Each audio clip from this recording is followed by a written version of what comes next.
大家好，我是小美，今天给大家分享一道美食麻婆豆腐。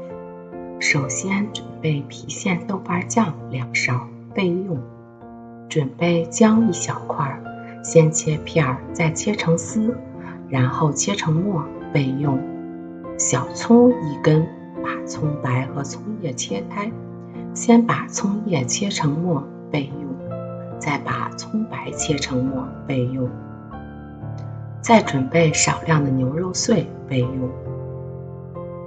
豆腐适量，小美之前有告诉过大家如何选择豆腐，最好选择这种捏起来没有什么水分的豆腐。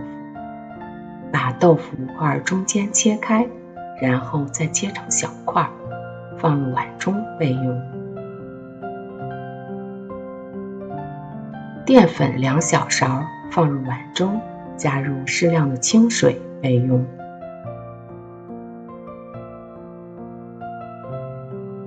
将锅烧热，倒入食用油，放入切好的姜末，再放入葱末，翻炒出香味后，加入牛肉末，炒至变色。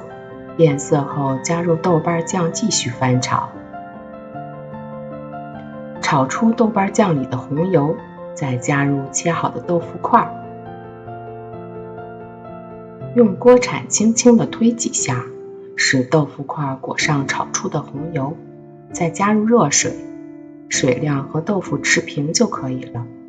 煮开后盖上盖子，改中火焖3分钟。时间到了，掀开盖子，改大火，准备好的水淀粉搅拌一下，淋入锅中。汤汁熬至浓稠时就可以关火了，盛入盘里，再撒上一些葱花，美味的麻婆豆腐就做好了。红白相间，中间不用添加任何的调味料，勾起你食欲的香味。喜欢我记得关注吧。